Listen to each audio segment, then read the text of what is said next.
Peace and blessings, everyone. My name is Chrishara, and I'm doing this video today to just give a brief introduction about myself and a little bit about the work that my sister and I do as shamans with Chris and Chris Spiritual Concierge.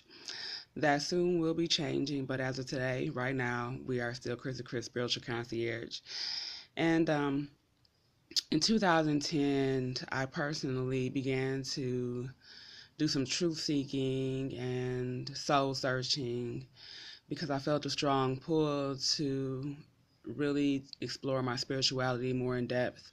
I had been going to church and I had recently gotten a divorce, so a lot of things had transpired in my life to make me question my life's purpose a little deeper.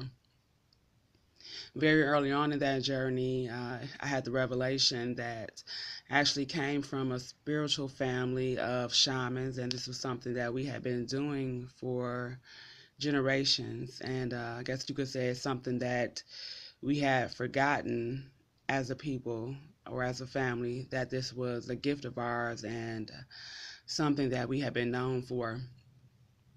So I took it upon myself to start researching that more and to get back into the ways of my ancestors, because I really felt a pull not only from them, but I began to hear them actually speak with me to give me guidance and direction in this purpose.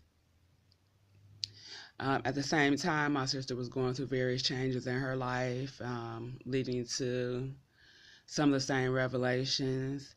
And so we began taking different trainings collectively as a partnership, as well as individually, and studying different healing modalities and techniques. Over the years, we began to incorporate everything that we learned and I guess you could say make it our own, because in 2015, we got our first call to do an exorcism.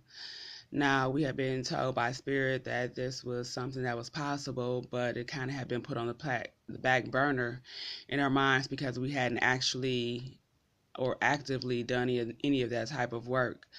But in 2015, we got our first call, and it was from a husband who we had known for maybe 6 months to a year. We had been doing business with them, him and his wife, and he sent me an inbox on Facebook and was like, that procedure that you guys were telling me about, I think that you need to do that for my wife.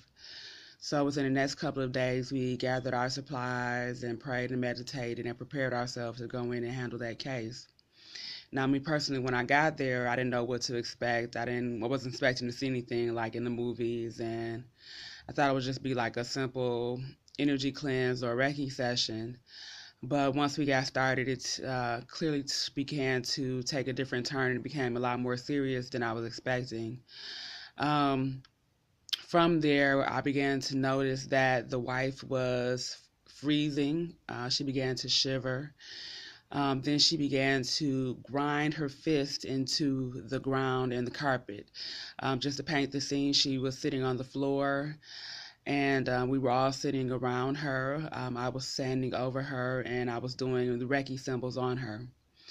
My sister had gone and gotten a bathing type potion that she put together that we used during our cleanses, and began to use that on the wife as well. As we proceeded, the wife's face began to morph, and when I say morph, I mean it was like stretching, but she wasn't like using her hands to stretch her face. She was just like stretching, and it looked like something was getting ready to come out of her. From that point on, I really recognized that it was something very serious that we were dealing with, and took the experience a lot more seriously. We continued to work on her for maybe half hour to 45 minutes, and it was pretty intense and exhausting for all of us. When we got done, the wife told us that she felt much lighter. She felt like she was more grounded in her body. And the next day, she actually sent us a message and said that she was so grateful that we had done the work on her, because she was actually able to see her children for the first time. Now, prior to this, she had been diagnosed with multiple personality, schizophrenia, bipolar disorder, and had been seeing Western physicians and psychologists pretty much all her life to help with those ailments. And they're reaching out to us now to try an alternative.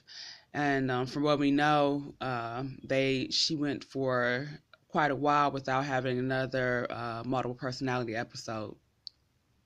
We haven't been in touch with them since then. They've gone on with their journey and are, continuing on with their healing process. But since then, we have had several cases varying in intensity and parasitic activity from in adults and children. In some of the adult cases, the adults have seen the demons attached to them, as well as the children that we have worked on. We had a case in New Jersey of a 9-year-old who was able to speak to her demon as well as her spirit guide and gatekeeper once we were done with her spiritual cleanse. And she was able to give us a lot more detail and clarity as to why the demon was attached to her.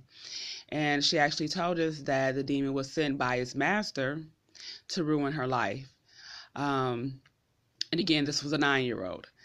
And so the parasitic activity that we've come in contact with over the last couple of years has ranged from just minor parasitic activity to, where people are just scratching or they may be cold, to actual morphing in their bodies and stretching and contortions.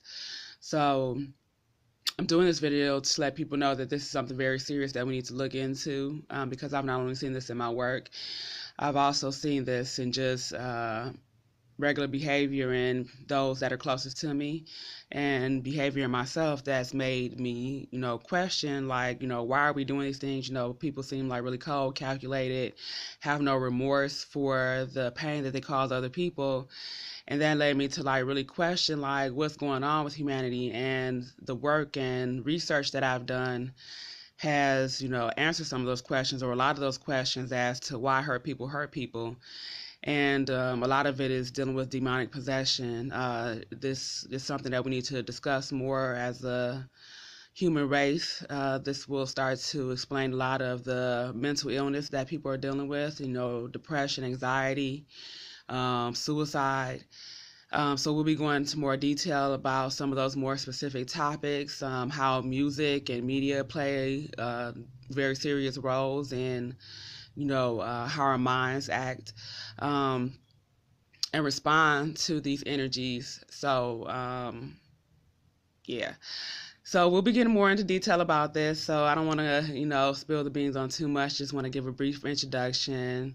We also do mindfulness coaching, which we would much rather do mindfulness coaching with people so they're able to clear out those parasitic energies themselves. Just before I get off of here, I want to say that the parasitic energies are also known to some shamanic communities as the Wedico virus, miasms,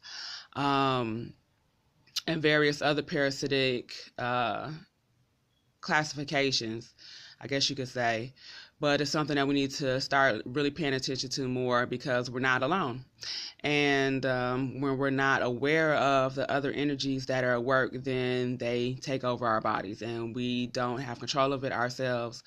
It has a lot to do with our ego, spiritual evolution. So we'll be getting more into detail about all those things. So just want to give a little taste, introduction, and put a face to my name and the work that I've been doing. So continue to have a blessed day. It's beautiful outside. Gonna go catch a few more sun rays before the day is over. And love you all. Peace, love, and blessings.